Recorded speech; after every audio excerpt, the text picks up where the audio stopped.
GG! Okay, so let's answer this problem about the rectilinear motion of moving vessels under a fluid mechanics.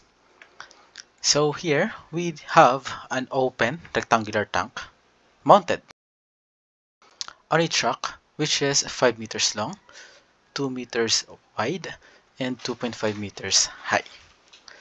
So yung ating truck or yung ating tank, it is filled with water to a depth of 2 meters. So what is the maximum horizontal acceleration we can apply sa ating tank without spilling any water?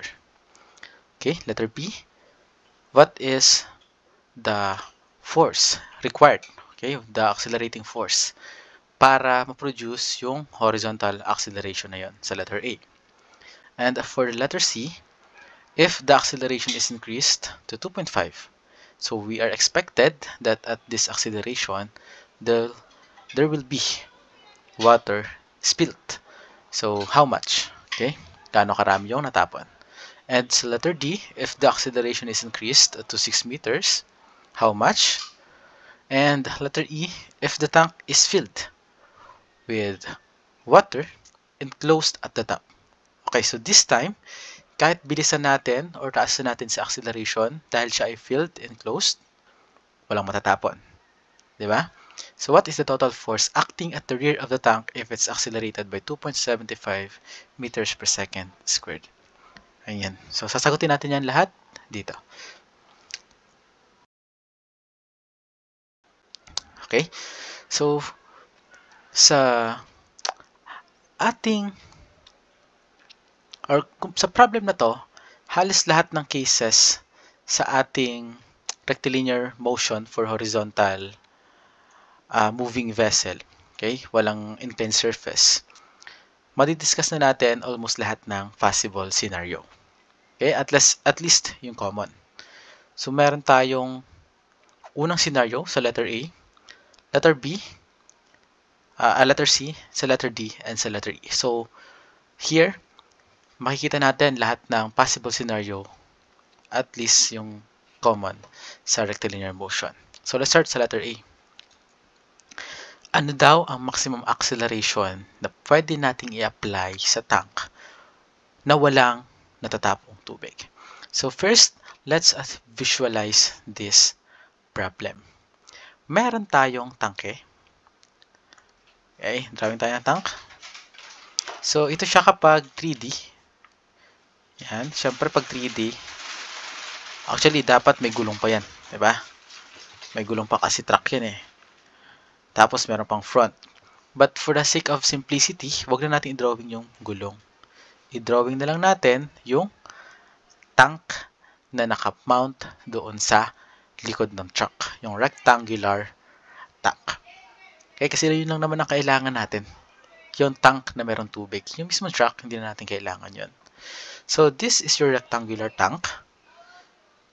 Meron siyang width na 2 meters, height na 2.5, and length na 5 meters.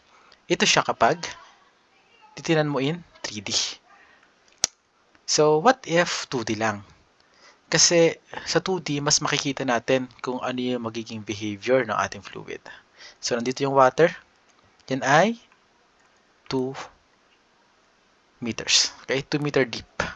Yan.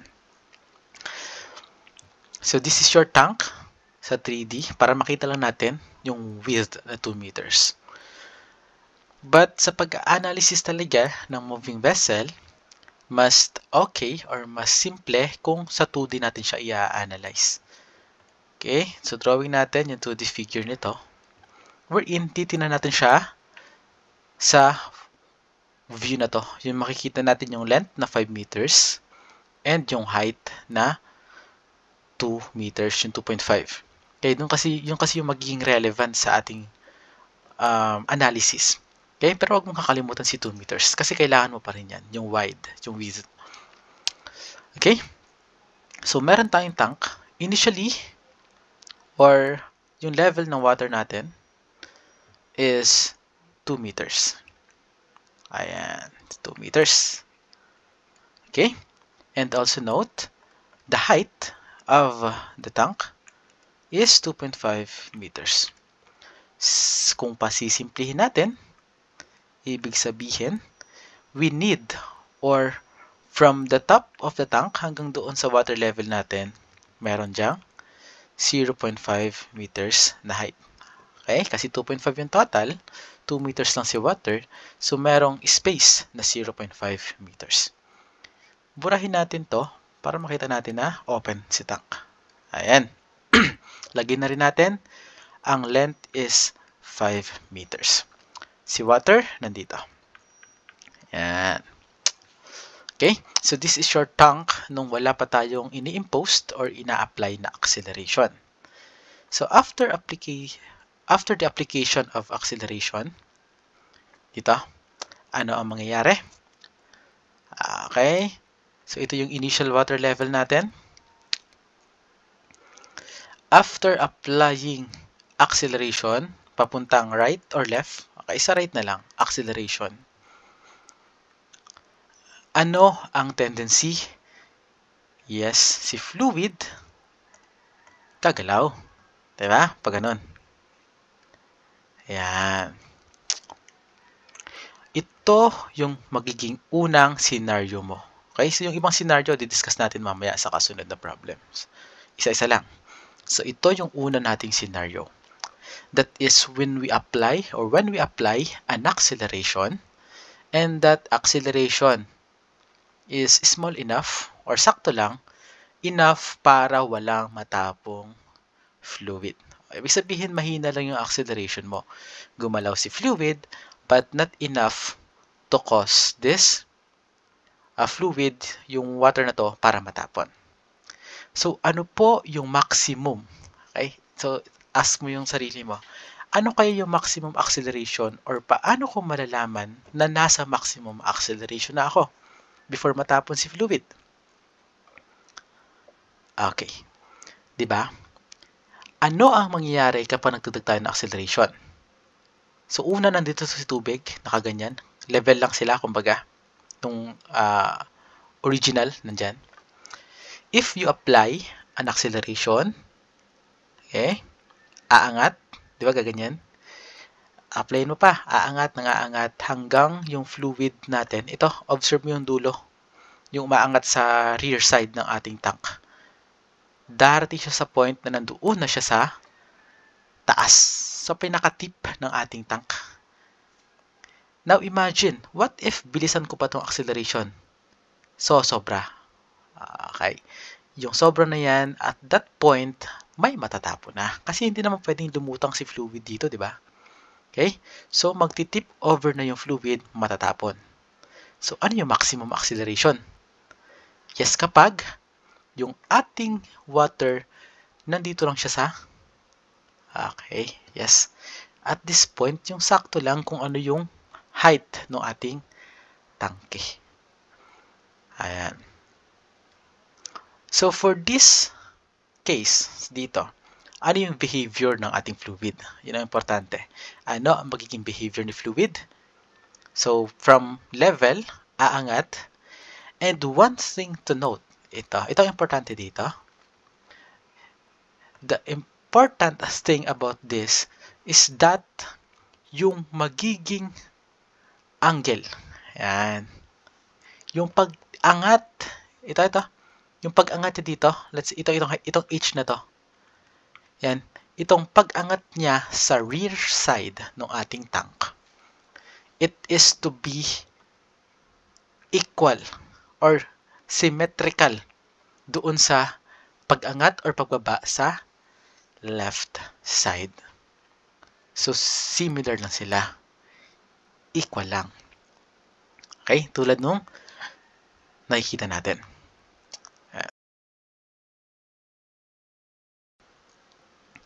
Equal. So, kung H yun sa kabila, H din to. Or, simplihan pa natin, yung ating intersection nitong initial water level natin, okay, ito yun, di ba? Ito na yun. Is nasa gitna.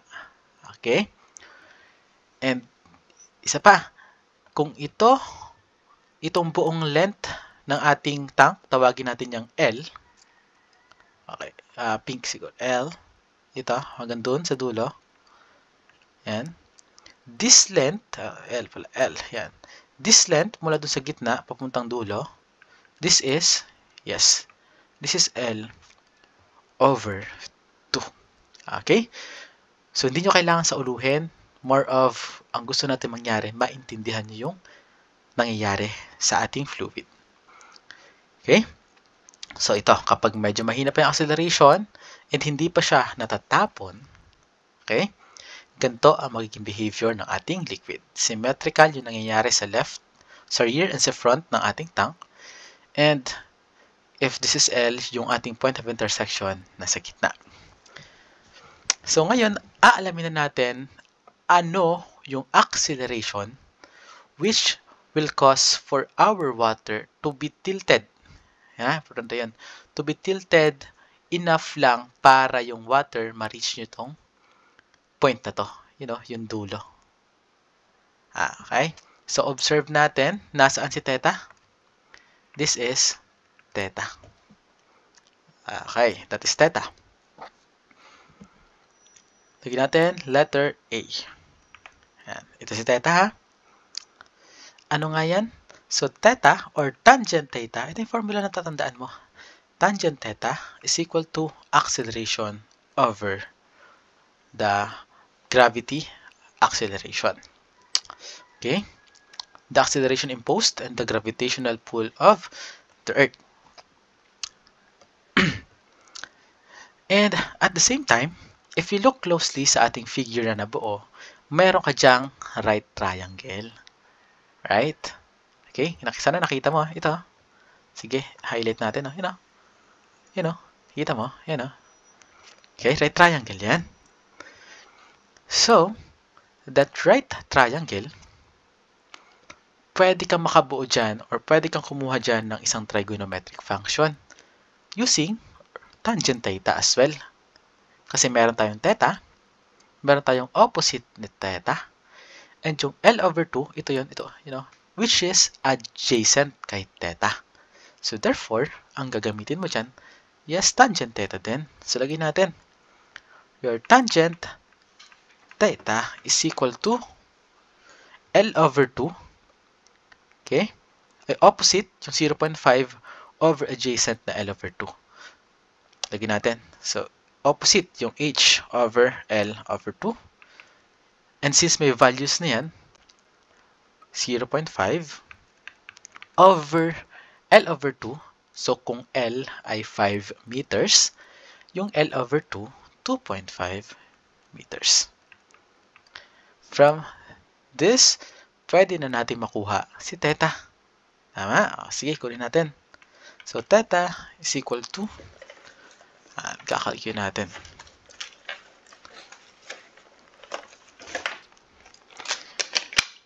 Tangent. So, our tangent ng 0.5 over 2.5. So, 11.31 degrees. Okay. So, that is your tangent theta. And this theta, lagyan natin dun sa una para makuha naman natin yung acceleration. So, lagyan natin. So, G tangent theta, ito na yun, okay, is equal to A, acceleration. So, what is the gravitational pull? 9.81. And tangent ni 11.31 degrees. So, this is equal to, okay, so 1.962 meters per second squared. So, ito ang final answer sa letter A. Diba? Dali lang. So, you just have to understand, here yung behavior ng liquid. Okay, so kailangan maintindihan natin yung nangyayari. So, that's your letter A. Punta tayo sa letter B. Determine the accelerating force on the liquid mass. Okay, so basically, ang tinatanong dyan, ano yung force required para ma-produce itong acceleration na to, yung 1.962. To do that, okay, lagyan natin letter B. Dapat maalala mo yung formula na force is equal to the mass times acceleration. Okay, Newton's law of motion. May acceleration na tayo. Tama, nakuha na natin. So, need na lang natin si mass. Okay. Ano ang mass? Yes, mass is, tingnan natin, mass is equal to your density times volume. Okay, so ano naaalala? Kung hindi, alala mo na ngayon. So, density ng water, 1,000. Volume ng water, okay. Punta ka dito. Kita mo to? Ito, yan o. Diba? Rectangular cube. Si water. Kasi rectangular yung container. So, volume lang yan ng water. Paano volume? 5 yung length ng water or ng tank kung nasaan si water nakalagay. 2 na width, tapos yung 2 na height. Okay? So, 1,000 times the volume. Lagyan natin, baka balito ka eh. So, magiging density times volume times acceleration. 1,000 kilograms per cubic meter. Volume, so 5 meter times 2 meters times 2 meter times acceleration 1.962 meters per second squared. So, the force will be 1,000 times 5 times 2 times 2 times 1.962. So, 39,240 Newton. Yan na yun. Yan ang sagot sa letter B. Okay? So, that is the force required para makapag-produce ng 1.962 meter per second squared na acceleration sa ating tank. So, for letter C, if the acceleration is increased to 2.5 meters per second squared, how much water is spilled out? 2.5 meters per second squared. Balik ka dito. Ano sa letter A? Yung maximum acceleration para walang matapon, 1.962. Yung 2.5, yes, definitely, mas malaki kaysa kay 1.962. Ibig sabihin, at that point, may matatapon. So, this is another case na para sa ating rectilinear motion kapag open yung ating tank. Okay? So, kapag open. So, punta tayo. Letter C. Ayan. So, copy natin itong drawing. Oops. Parang di na ako drawing ulit. Yan. Burahin na natin si L/2 kasi iba na yung magiging behavior ng liquid natin. Si H, okay? Yung kanina para lang yung sa case 1 or sa case na yon kapag wala pa natatapon. So, dinagdagan natin si acceleration. Siya ay, ang value niya, 2.5 meters per second squared.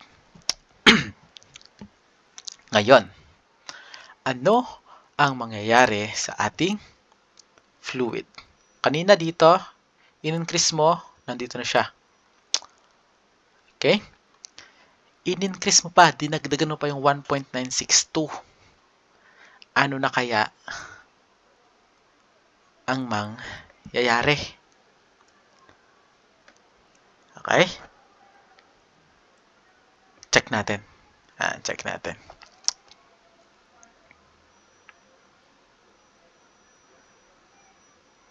So, kung dadagdagan mo yan, gawin natin 2.5 meters per second squared.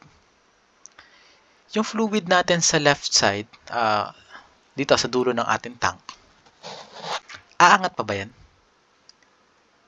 Ito, hindi na yun aangat like this, yung lilitaw pa siya. Kasi lulutang na yung fluid mo dyan. Di ba hindi naman ganon?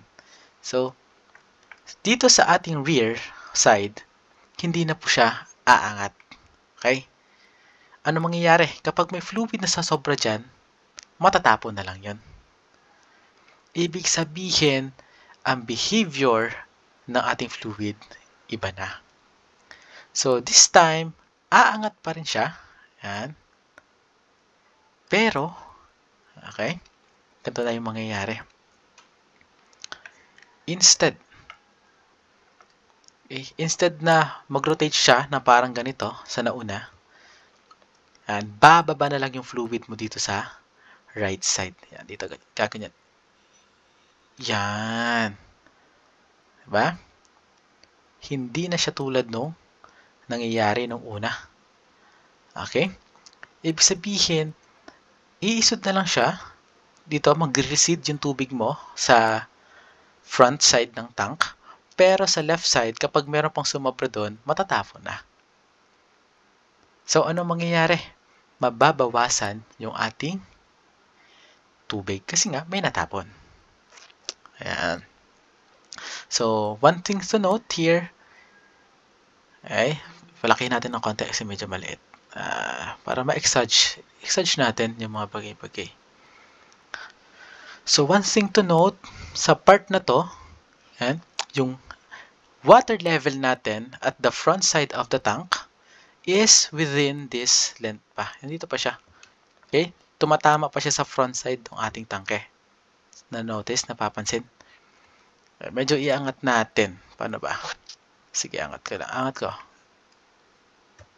Yan. Medyo pahabain natin ito. Oh. Pilakihin natin. Delete natin. Gusto ko ma-exage yung nangyayari. So, nandito siya banda. Yan. Yan. Okay? Ganyan. So, anong napansin natin? Wala na sa gitna yung connection. And, for this case, ina-assume pa natin na yung fluid natin, nandito pa, yung dulo. Okay? Pero, syempre, hindi na ganito yung behavior. Note natin that this is only for the part na wala pang natatapon. Pag may natapon na, iba na yung galaw ng ating fluid. Okay? Tanggalin ko na yung intersection doon kasi hindi na dyan ang intersection. Tanggalin na natin si theta. Although, ganun pa rin naman, pwede mo pa rin sukatin si theta galing dito. Pwede mo pa rin sukatin si theta galing dito. But, ang mahirap po kasi dyan, hindi na natin alam tong distance na to. Kasi nga, hindi na siya nagbe-behave symmetrically. Paano pong hindi na nagbe-behave symmetrically? Unang-una, itong sa part na to, bumababa pa. Diba? So, kapag in-increase mo yan, itong fluid mo dito, sa side na to, bababa. Okay. Ay, sa kabila. Kasi hindi na tataas yung kabila, diba? From H, hindi na yan bababa or hindi na aangat yun equal sa pagbaba nito. Bakit? Kasi nga, imbis na tumaas, matatapon na. So, hindi na siya magiging symmetrical. Okay? Yun yung tatandaan. Hindi na, ibig sabihin, hindi na to L over 2. Okay? Hindi na. Iba na. Pero, si theta, ganon pa rin. Okay? This is still theta. Or para mas madali, saan ka magsusukat? Dito mo na lang susukatin si theta. Bakit? Diba? Oh. Itong theta na to, di ba siya din yan? Okay. So, bakit necessary dito sa baba? Kasi, alam mo yung length, yun, from yung length ng tank kadalasan po kasi given. So, mas okay. Ay, dun sa nauna, sir, bakit hindi po galing dito sa buong L ang gamitin? Bakit? Kasi hindi mo siya need. Yun ang tanong. Di ba ang need mo dito, makuha si H and makuha si acceleration? So, hindi po relevant yung height from this point, lagyan natin from this point to this point, hindi siya relevant. So, hindi mo need sukatin si L o hindi mo need kunin yung tangent tapos yung i-consider mong triangle, itong mula dito. Okay? So, for this problem, ito talaga yung approach. Pero mahalaga na naiintindihan pa rin natin kung saan galing yan. So, dito, ang iyong theta, susukatin mo na from the bottom. Now, nakikita mo na ang gagawin. Okay? Ang tinatanong is volume spilled. Sure na tayong may matatapon kasi sobra siya sa 1.962. Paano mo ngayon malalaman kung gaano karami ang natapon? Meron tayong dalawang way para masolve yun. Unang-una, by considering the volume of water. What is the initial volume of water? So, lagyan muna natin. Volume spilled, rather. So, volume spilled is equal to the volume of water initial. So, initial volume of water. So, ito ay kapag water. Liquid, rather. Kasi baka hindi water eh. So, liquid. Considering liquid. Liquid consideration. So, volume initial minus final volume. Simple lang ang logic dito. Para malaman mo kung gaano karami ang natapon, sukatin mo yung initial volume ng liquid.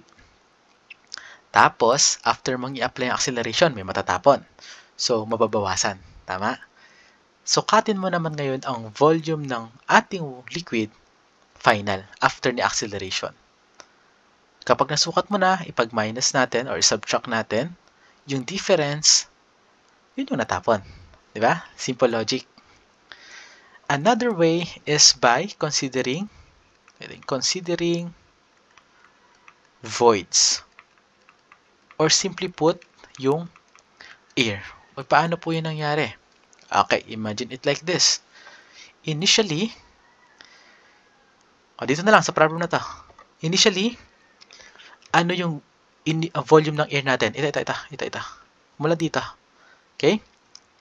Imagine mo na close yung tank. Ito yung volume ng air na tinutukoy natin. Itong part na to. Yan. Yan yung initial volume ng ating air. Okay. So, after mo lagyan na acceleration, may matatapon. Ano na magiging bagong volume ng air? Itong part na to. Now, tanungin mo ang sarili mo.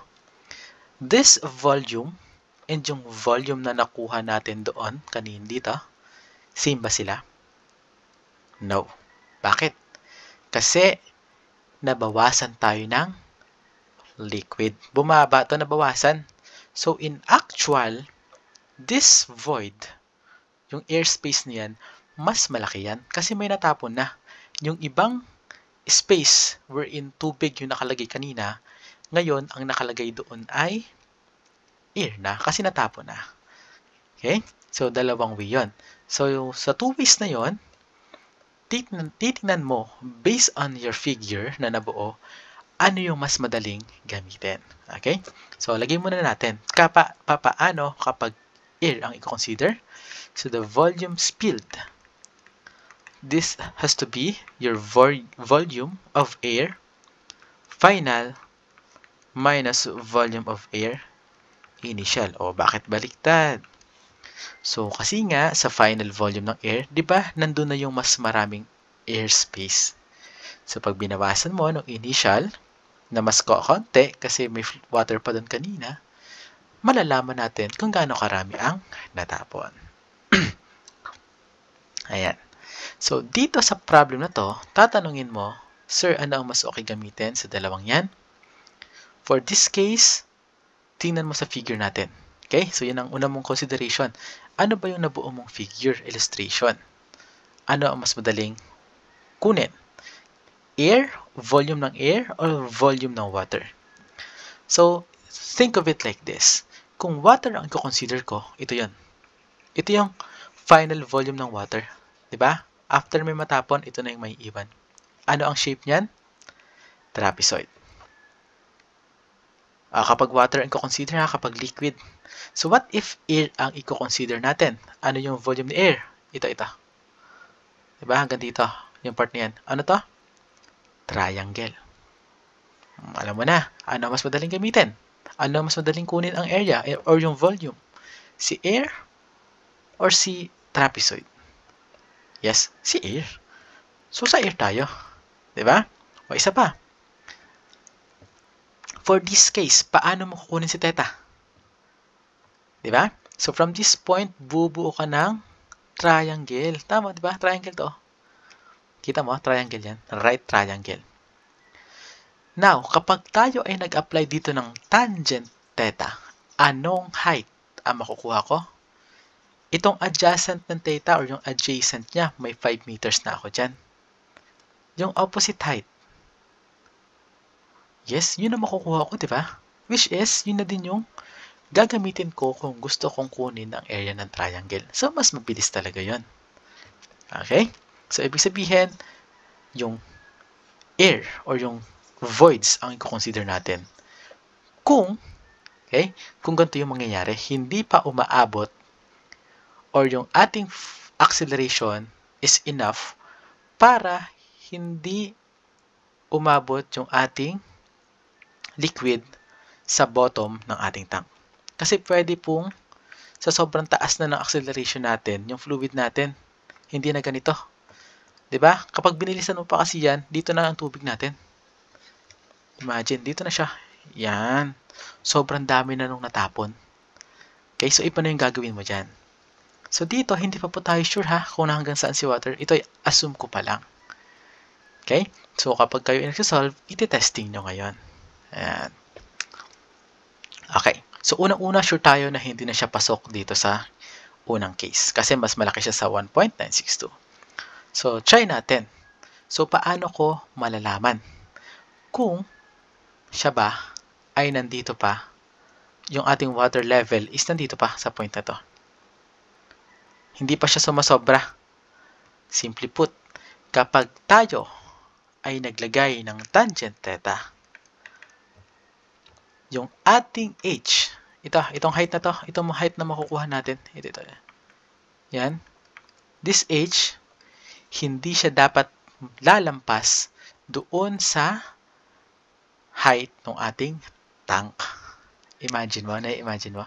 Ito yung height ng tank, di ba? Kapag sobra na si h dyan, ibig sabihin, hindi na ganito ang mangyayari, magiging behavior. Okay, hindi na. Ibig sabihin, sobrang bilis na acceleration mo nun. Okay? So, ang mangyayari dapat dyan, kung ganito yung behavior ng ating fluid, hindi pa siya lalagpas. Yung opposite ng ating tangent, hindi pa lalagpas sa mismong height ng ating tank. Okay? So, use natin yung logic. Tingnan natin what will happen sa real life. So, that will make it easier for you to understand yung mangyayari. So, lagyan natin, tangent theta. Pakita na lang natin para mas maintindihan. So, tangent theta, ano yung i-consider mong triangle? Ito. From this point, punta doon. Pag ganun. Pag ganun. Diba? Right triangle yan. Okay. So, tangent theta ulit kasi opposite and adjacent. Ano yung opposite? Okay. So, ito yan. From this to this. Itong height na to. Let's call that h. Okay? So, tangent theta is equal to h, yung opposite ni theta, over adjacent, saan yan? From this to this. Itong height, itong length na yan. Ayan. Which is 5 meters. Okay? 5 meters. Tangent theta is equal to h over 5 meters. So, goal natin, kunin si h. Para pumasok siya sa ating criteria na hindi pa lumalagpas or umaabot yung ating water dito sa bottom, hindi pa siya umaabot dito, dapat yung h natin equal or less than 2.5 meters. Okay? So, para makuha si h, need natin si theta. Paano kunin si theta? Okay. So, tangent at theta is equal to a over g. Or simply, para mas mabilis, kung meron ka ng acceleration na given, imbis na kunin pa si theta, dahil same naman silang tangent theta, pwede mo nang i-equate yan, di ba? Okay? So, h over 5 is equal to acceleration, which is 2.5, tama, yes, over g, 9.81. So, makukuha mo si h. Okay? Kunin natin. Okay, h. So, h is equal to 2.5 times 5 over 9.81. 2.5 times 5 over 9.81. This is 1.2742. Okay. Kita mo agad? So, this height, mas mababa siya kaysa 2.5. Okay, hindi mo nito i-overthink. Imagine mo na lang.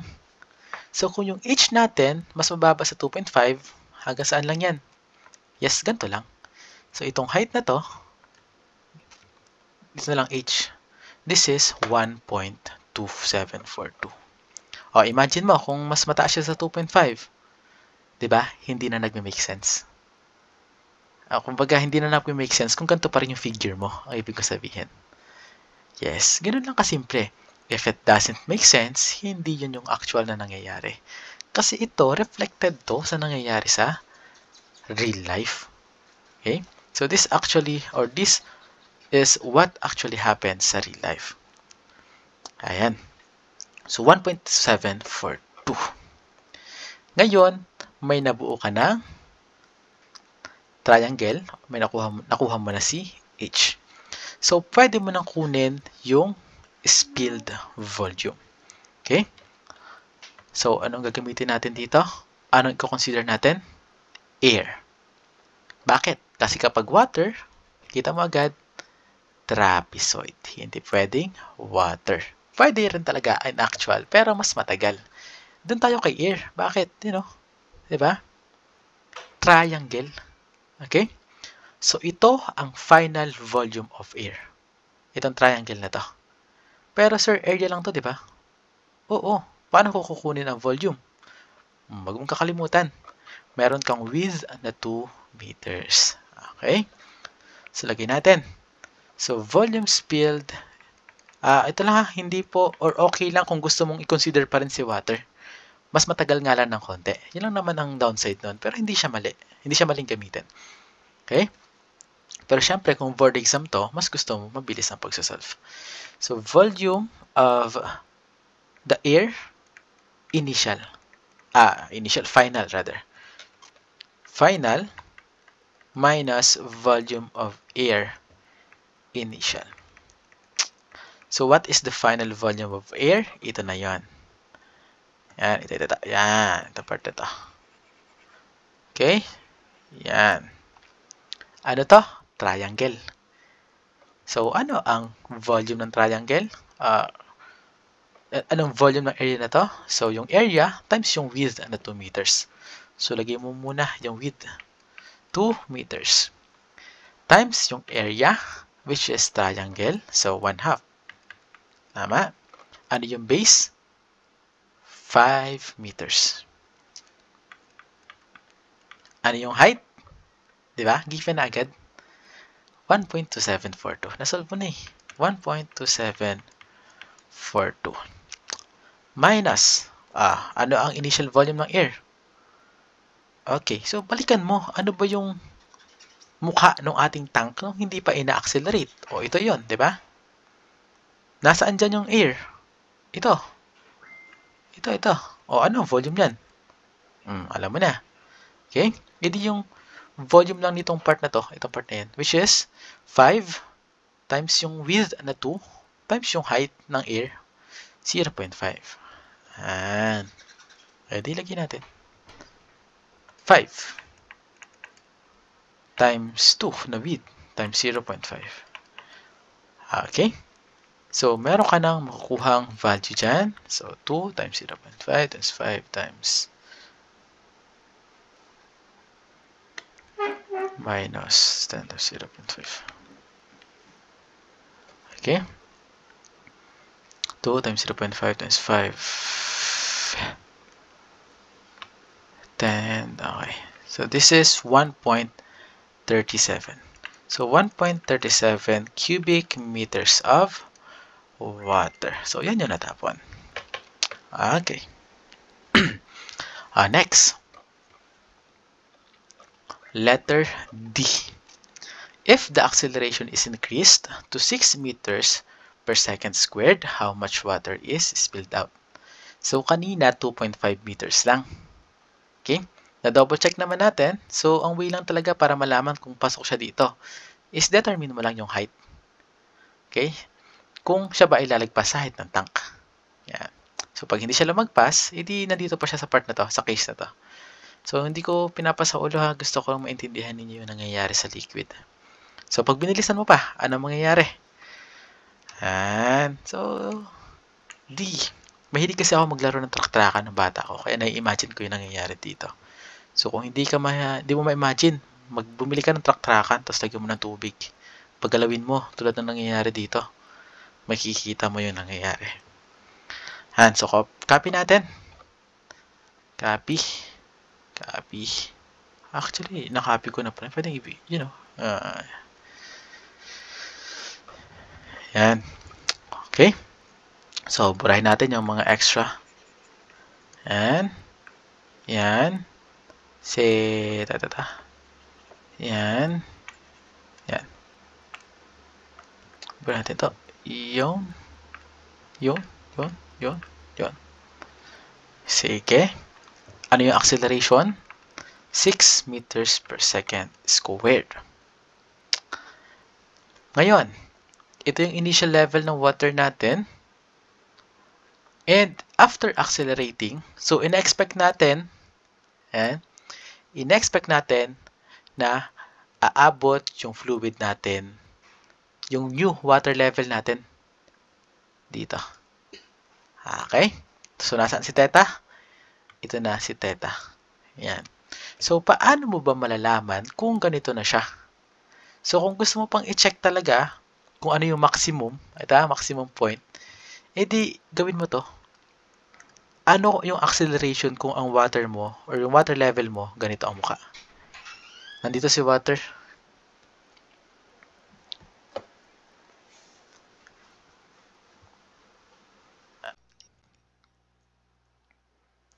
Kumbaga, yung level ng water mo, nasa point siya kung saan yung another end, nasa dulo ng tank, yung another end, nasa corner, nandito. Ibig sabihin, kapag binilisan mo pa yung acceleration, tinaasan mo pa, gagalaw na yan, lilipat na, pupunta na dito yung water level mo. Okay? So, ano yan? Kitang-kita mo na agad ang gagawin. May right triangle ka, di ba? Okay.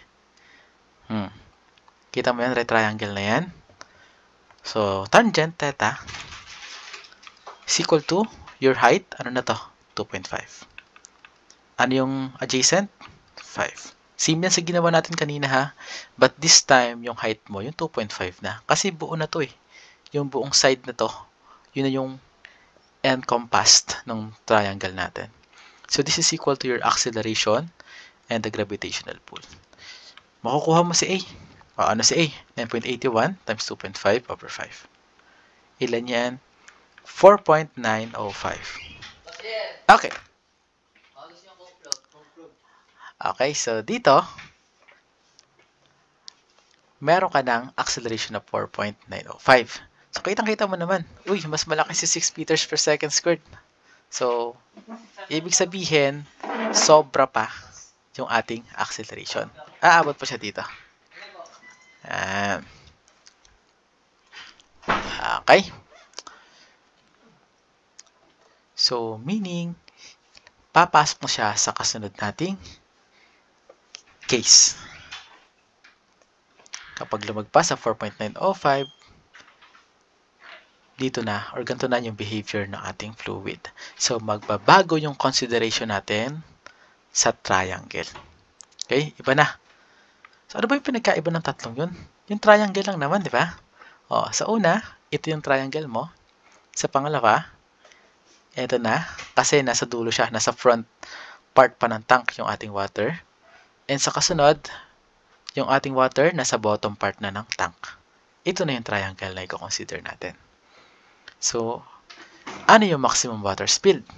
So, to do that, dapat alam mo yung volume nitong tubig or ng air. So, ano ngayon? Volume spilled is equal to pwedeng air, pwedeng water ang i-consider. Check mo. Ano ang i-consider natin? Water or air? Notice, kapag air ang i-consider natin, trapezoid. Ikang water. Yes. Triangle lang. Diba? Alam mo na ang gagamitin. Para mabilis ang buhay, water ang i-consider natin. So, volume spilled is equal to the initial volume of water. Water na, baka malito ka. So, hindi ko in-encourage na sauluhin, in-encourage ko na intindihin ang nangyayari. So, ulit-ulitin mo hanggang maintindihan mo yung nangyayari. Isang beses mo lang need maintindihan yan, mas natutunan mo na, hindi mo na makakalimutan yan. Or kung makalimutan mo man, once inaral mo ulit, mabilis na lang. About initial, final. Initial, water. Ano? Initial, final water. Naduduling na ako dun. Final water. Okay. Yan. So, ito yung initial water level natin. So, una, layo na. Ito, you know. Ano yung final water level? Okay, ito. So, sa initial water level, kaya na natin yun. Kasi given. Pero yung final, hindi pa. Bakit? Kasi ito yung need nating i-consider na part. So, triangle to. Need natin yung area ng triangle. Kasi yung perpendicular length, 2 meters, given na yun. So, here, may height tayo, 2.5. Ano yung wala? Yes. Napansin, no? Ano yung unknown? Ito yung unknown. Yan. So, sa tatlong case na to, kapag open, ang pinagkakaiba, dito sa una, ang hinahanap natin, acceleration. Okay? Yung h kasi, basically, yan na yung excess height ng tank. Yung natira, yan na yung h mo. Pag sumabra kasi dyan si h, matatapon na. So, hanggang dyan lang yung height natin sa triangle bago ma-hit yung maximum acceleration. Yung adjacent, L over 2. Okay, imagine natin yung part ng triangle. Sa pangalawa, ano na yung height? Ito na yung height mula doon sa tinamaan ng dulo ng ating water hanggang sa top ng tank. So, yun na yung h. And yung maximum value nun, yung mismong height ng tank. Kapag nalagpasan mo yon, ang mangyayari lilipat na. Dito na yung water, yung dulo. So, dito, ano ang hinahanap mo? Yung height sa rear ng ating tank. Sa rear or sa front. Or yung opposite ni theta. Kapag sa kasunod, ano ang hinahanap mo? Yung adjacent. So, let's call this distance x. Yan. Kita mo naman, may mabubuo tayong triangle dyan. You know? Right triangle. Diba? So, kunin natin. So, yung tangent ng ating theta. Okay? So, always yung theta, yung inclination ng ating water with respect to horizontal. So, yung height, or yung ating theta, ano yung opposite? 2.5. Ano yung adjacent? Yung x. Okay? Ano si theta? Wala pa. Diba? Wala pa. Pero kaya mo nang kunin yan. Dahil yan ay also equal kay a over g. May a ka na. 6. So, makukuha na natin. So, 2.5 over x is equal to acceleration, 6, g, 9.81. Kunin mo sa x. Ano sa x? So, x is 9.81 times 2.5 over 6. So, 4.0875. Okay? So, ito na yung ating x. Hindi pa yung final sagot. Final answer, syempre. Volume ang pinapakuha eh. Yan. So, may x ka na. So, pwede mo nang kunin ang final volume ni water. Okay? So, to do that, so, volume spilled is equal to the initial volume of water. So, balik tayo dun sa initial figure natin. Ano ang volume? 5 times 2 times 2. Okay. So, balik tayo. Layo na eh. So, 5 times 2 times 2 minus final. Ito yan. 1/2 kasi triangle. So, times 5 times, hindi, rather, sorry. 2.5 times 4.0875 times yung width na 2. So, may makukuha tayo dyan. So, 5 times 2 times 2 minus 0.5 times 2.5 times alpha f times 2. Okay? So, 9.78 cubic meters. Napansin, di ba? Papalaki yung volume spilled. So from 1.37, dahil sobrang taas ng acceleration, ang daming natapon. 9.78 cubic meters na ang sagot. Okay? So, pansinin lang ang behavior ni water. Okay? So, take your time to understand yung nangyayari. Kasi kapag nagets mo to, halos dito lang umiikot. So, although pwede magkaroon ng twist, pero once naintindihan mo yung behavior ni liquid, hindi mo need sa uluhin to, magigets mo naman. Okay, ma-visualize mo na yon sa problem.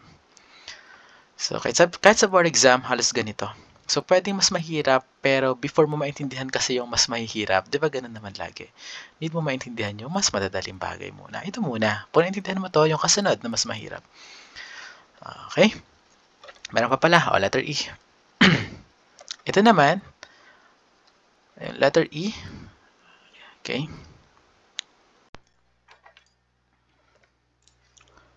So, last problem natin. So, ito naman, ang tank natin filled with water. Okay? So, hindi na yung kanina na hanggang 2 meters lang. So, puno na. And at the same time, closed at the top. So, what is the total force acting at the rear of the tank if it is accelerated by 2.75 meters per second squared? Okay, so punta tayo sa dulo. Layo na no? Lagay natin, letter E. So, meron tayong tangke. 2D pa lang, drawing natin ng 2D. Yan. So, the tank is 2.5 meters high, 5 meters length or long. Ang width ay 2 meters and the water surface is at the top. So, puno ng fluid. And we imposed, nag-apply tayo na acceleration equal to 2.75 meters per second squared. Okay, balikan natin para sure. 2.75 ba? Okay, 2.75. Ayan. So, kapag ganito, kahit i-accelerate mo yan, walang matatapong tubig. Diba? Wala. Wala talaga. So, ano ang mangyayari? Ano ang magiging behavior ng fluid? Okay, so in literal sense, wala. Stay still yan sa loob. Pero, dahil tayo ay nag-apply ng force, okay, imagine mo, nag-apply tayo ng force horizontally, papuntang kanan. Yung likod ng ating tangke, yung pressure o yung force dito sa likod, ano ang tendency? Isipin mo, madadagdagan, tataas. Diba? Tataas yan. So, ano ang dahilan ng pagtaas na yun? You will ask yourself, ano ang dahilan ng pagtaas nun? Okay, ganito kasi yan. Ganito ang analysis dyan. So, after mong applyan na acceleration and dahil close ang tank and walang matatapong tubig, magkakaroon tayo dito ng imaginary, okay? Imaginary increased in pressure sa likod. Yan. So, instead of the water literally na matatapon, magkakaroon tayo dito ng bagong triangle and this is the theta. Okay, so ano to? So, this theta, yung triangle na yan, itong height na to, this is, yan, ito yung imaginary height ng fluid. Yan, imaginary height ng fluid caused by the acceleration. So, ano po yung relationship nila? So, imagine it this way. Kung nagkaroon tayo doon ng imaginary water level sa taas, what will happen to the pressure at this point? Yes, di ba? Tataas. Tataas yung pressure dyan. Kasi tumaas yung height ng water from this to this point. Di ba? Ano si pressure? Gamma H. So, mag-make sense na as we increase the acceleration, so imagine mo to ha, Kapag dinagdagan natin ang acceleration ng dinagdagan, ano mangyayari kay H? Tataas na tataas. And at the same time, tataas ng pressure dito sa point na to. Kapag tumaas ang pressure, tataas yung force. Okay? So, ito yung analysis kapag puno yung ating tank. Pero ang tanong sa atin, what is the force or the total force? Okay, total force. Note mo yung part na yun. Total force. Or simply put, what is the total? Ito yung tinatanong doon, total force. What is the total hydrostatic force? Yan. So, ano nga yan? Pag sinabing hydrostatic, diba? Force due to the water. Okay? Static. O, hindi gumagalaw. Diba? Hindi naman gumagalaw to. Gumagalaw siya from our point of view as observer, yung buong tank. Pero from their point of view, isipin mo, kasama ka dun sa mga liquid na yun. Diba? Tabi-tabi kayo eh. Lahat kayo hindi gumagalaw. Equilibrium nga kasi. May relative equilibrium. So, pasok yan. Ano ang formula mo dyan? Force is equal to gamma h bar times area. Okay. Ganon ang analysis kapag puno. So, kadalasan kasi kapag puno, ang tinatanong dyan, yung force. Okay? Either yung force, total hydrostatic force sa rear, pwede rin yung force sa top ng tank, pwede rin yung force sa bottom. Okay? Yan. So, dito ang tinatanong yung force sa rear. To do that, para mahanap mo yan, kailangan mo munang kunin si H. O, paano? Tangent theta is equal to H over L. O, ano sa L? Yung length. Ano yung H ito? Kasi nga, triangle yan, di ba? You know, triangle. Okay, tangent yan. So, dito, sa moving vessel, yung primary function sa trigo na magagamit natin is yung tangent. Okay, kasi laging opposite and adjacent yung involved dyan. Alright, so this is equal to A over G. Ano si H? Hinahanap mo nga eh. Si L, 5. Si A, 2.75. Si G, 9.81. So, makukuha mo si H. So, what is H? The H is equal to 2.75 times 5 over 9.81. So, 1.4. Okay? So, 1.4 meters. And okay? So, at this point, pwede mo nang i-apply yung formula natin sa total hydrostatic force. Gamma times h bar times area. So, need mong kunin sa area and sa h bar. And to do that, kailangan natin kunin yung projection ng area ng likod ng ating tank. So, ito yung ating tank sa 3D, di ba? Yan. Meron tayong width na 2 meters. So, ano yung area i-consider natin? Itong part na to. Oh, baka itanong mo, sir, bakit hindi po hanggang dito? Hindi. Bakit? Kasi wala namang may rear ba ng tank dyan? Di ba wala naman? Ano ang nandyan? Imaginary height ng liquid. Nasaan yung area? Ito lang yung may area. O, so kung ito drawing natin yan, magmumukhang ganito. Ito yung likod. Nasaan si water? Nandito. Ano yung distance niya from here to this point? Yan na yung 1.4. Ay, may decimal pa yan ha. Naka-store sa akin yan. 1.4. Okay? Ano yung area? So, this is 2 meters. Yung width ng ating tank. And yung height, 2.5. So, kunin mo na si force. Alam mo na, gamma. Water lang yan, 9.81.